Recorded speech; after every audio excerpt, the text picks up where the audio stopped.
মুহূর্তে আপনাদের একটি পোস্টার রয়েছে, এটা আপনারা বিভিন্ন জায়গাতে দিচ্ছেনও। আমি নির্দিষ্টভাবে ক্যামেরাকে বলবো একবার একটু জুম করে দেখানোর জন্য। এখানে স্পষ্ট ভাষায় লেখা আছে, আমি সরকারি আধিকারিক যারা রয়েছেন, যারা হয়তো প্রতিবার এটাকে দেখেও ডাস্টবিনে ফেলে দেন, আমি তাদেরকে বলবো এটা দেখার জন্য।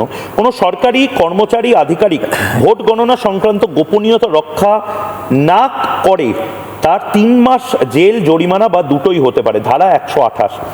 এর পাশাপাশি ভোটের সঙ্গে যুক্ত কোনো সরকারি আধিকারিক বা কর্মচারী, যথা জেলা নির্বাচন আধিকারিক, returning officer, presiding officer, polling officer ইত্যাদি, কোনো নির্দিষ্ট প্রার্থীর হয়ে যদি প্রচার করেন, ভোটারকে প্রভাবিত করেন বা তার সুবিধা করে দিতে চান, তাহলে তার 6 মাসের জেল, জরিমানা এবং দুটোই হতে পারে। কোনো সরকারি কর্মচারী নির্বাচনী এজেন্ট, পোলিং এজেন্ট বা কাউন্টিং এজেন্ট হিসেবে কাজ করলে তার 3 মাসের জেল, জরিমানা বা দুটোই হতে পারে। আমি সুব্রত বাবুকে নির্দিষ্টভাবে এই পোস্টার যেটা আমি পেয়েছি, সুব্রত বাবু, এই 3টেই, আমি জানি আপনি রাজনৈতিক কথা বলবেন না, কিন্তু এই 3টেই আমাদের বিভিন্ন সময়ে আমরা দেখেছি।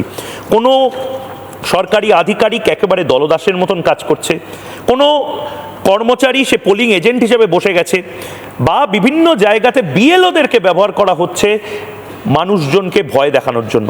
এটা এবার কাগজেই থেকে যাবে না এর কোনো অ্যাকশন হবে? সুব্রতবাবু, জবাব চায় বাংলা। গতকালও আমরা কিছু বিএলওকে সাসপেন্ড করেছি নির্বাচন কমিশন থেকে, এবং তার আগেও করা হয়েছে এই ধরনের কাজ করার জন্য। আমি আবার বলবো, সরকারি কর্মচারীদের উদ্দেশ্যেই বলবো, যারা নির্বাচনের সাথে যুক্ত আছেন, আপনার নিরপেক্ষভাবে কাজ করুন, সঠিকভাবে কাজ করুন, আইন মেনে কাজ করুন। কোনো দল বা কোনো মতের হয়ে প্রচার করবেন না বা কোনো রকম কাজ করবেন না, কারণ আপনাদের সবারই লম্বা চাকরি জীবন বাকি আছে।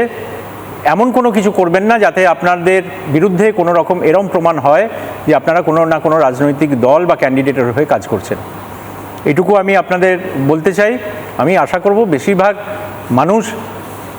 বেশিরভাগ সরকারি কর্মচারী তারা অত্যন্ত নিষ্ঠার সাথে কাজ করছেন, নিরপেক্ষভাবে কাজ করছেন, কিন্তু 2-1 জন যারা করছেন না, তাদের আমি সাবধান করে দিতে চাই যে তারা যেন এই কাজ থেকে বিরত থাকেন এক্ষুনি।